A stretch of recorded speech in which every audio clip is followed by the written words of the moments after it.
दोस्तों, लैंग्वेज के लिए नए वर्ड्स जानना बहुत ज़्यादा ज़रूरी होता है। कितना ज़्यादा ज़रूरी ये आप भली प्रकार जानते हैं, मुझसे अच्छा जानते हैं। बहुत दिन हो गए थे आपके पास कोई वीडियो नहीं आ पाई थी, and that because of my ill health.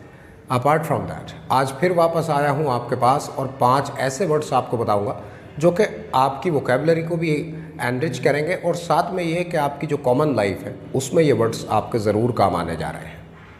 हमारा पहला वर्ड है प्रेसिपाइस। प्रेसिपाइस एक नाउन होता है, मतलब होता है एक ख़तरनाक सिचुएशन, अ डेंजरस सिचुएशन। तो प्रेसिपाइस का मतलब हुआ एक ख़तरनाक situation.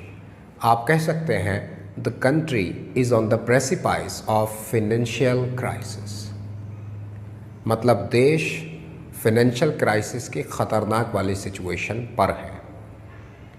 The patient is on the precipice of illness, मरीज़ बीमारी की ख़तरनाक वाली सिचुएशन पे है, यानी कि अब उसका बचना ऑलमोस्ट इम्पॉसिबल है। तो ऑन द प्रेसिपाइस करके इसका इस्तेमाल किया जाता है। आप और भी तरह से इस्तेमाल कर सकते हैं।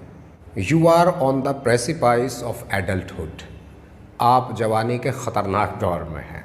You are on the precipice of adulthood, या ऐसे कह सकते हैं you stand on the precipice of adulthood.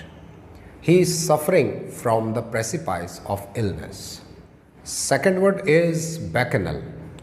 बैकेनल and bacchanal. Bacchanal का मतलब होता है ड्रंकर्ड, शराबी।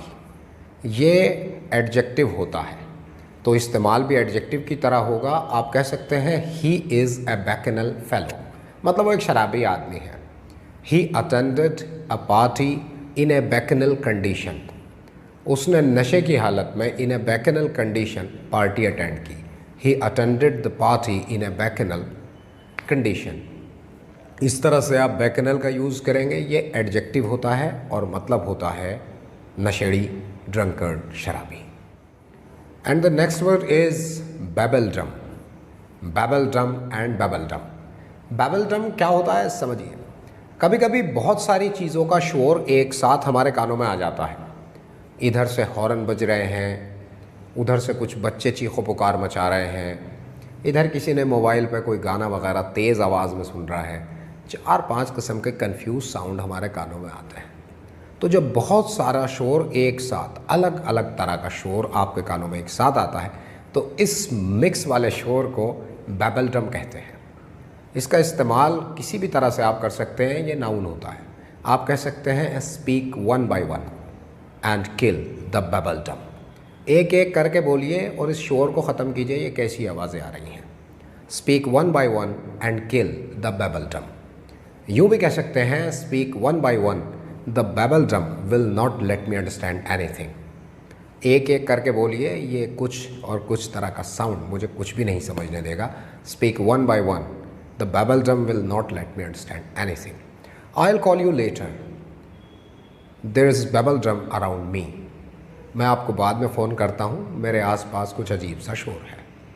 तो बैबलड्रम मतलब बहुत सारी आवाज़ों का एक साथ शोर बैबलड्रम होता है। हमारा नेक्स्ट वर्ड है स्टिफ। Stiff and stiff.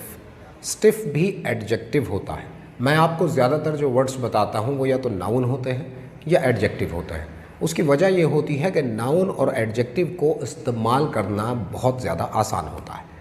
तो स्टिफ कभी कभी नाउन हो जाता है, कभी कहीं कहीं एडजेक्टिव के तौर पे भी इस्तेमाल होता है। मतलब होता है सख्त, रिजिड, इनफ्लेक्सिबल, जिसे मोड़ा तोड़ा ना जा सके। आप कह सकते हैं the dead body went stiff, मतलब डेड बॉडी सख्त हो गई और उसका मुड़ना छोड़ना बंद हो गया। The dead body went stiff. आप यूँ भी कह सकते हैं it is a stiff target, या it is a stiff task, ये एक मुश्किल काम है। आप इस तरह भी इस्तेमाल कर सकते हैं योर स्टिफ बिहेवियर इरिटेट्स मी, आपका ये बड़ा सख्त व्यवहार मुझे पसंद नहीं आता है। Your stiff behaviour irritates me, I do not like your stiff behavior. Please give up your stiff behavior if you want to be respected and liked by all. तो इस तरह से इन 4 वर्ड्स का आप यूज़ करेंगे। अब 5वां वर्ड आपको बता देता हूँ जिसका इस्तेमाल सेंटेंसेस में करना न करना आपके हाथ में है। देखिए, आप जानते हैं वो बंदा जो ईश्वर को मानता हो थीस्ट होता है, वो बंदा जो ईश्वर को न मानता हो अथीस्ट होता है। लेकिन कुछ बंदे ऐसे भी होते हैं जो किसी धर्म को नहीं मानते हैं लेकिन खुदा को मानते हैं, ईश्वर को मानते हैं। मतलब उन्हें इस चीज़ में इंटरेस्ट नहीं है या वो पसंद नहीं करते, वो लिखना भी पसंद नहीं करते कि वो हिंदू हैं या मुसलमान हैं या सिख हैं या बौद्ध हैं या ईसाई हैं। बस उन्हें ये मानना होता है कि हाँ ईश्वर तो है, लेकिन ये धर्म वरम सब बेकार की बात है। तो वो आदमी जो धर्म का मना करता हो लेकिन ईश्वर का इकरार करता हो, एक ईश्वर को मानता हो, डीस्ट कहलाता है। डीस्ट वो आदमी है जो किसी भी धर्म का इनकार करता हो लेकिन ईश्वर को मानता हो, उसे डीस्ट कहते हैं। और इस थियोरी को डीज़्म कहते हैं। जैसे थीज़्म, अथीज़्म, वैसे ही डीज़्म। जैसे थीस्ट, अतीस्ट, वैसे ही डीस्ट। तो ये 5वां वर्ड आपको याद रहेगा। आई होप आज की मेरी वीडियो आपको कैसी लगी जानने का इंतज़ार करूँगा। दुआओं में याद रखिए। Subscribe to our channel learn English with Zaid Mohammadi. खुदा हाफ़िज़।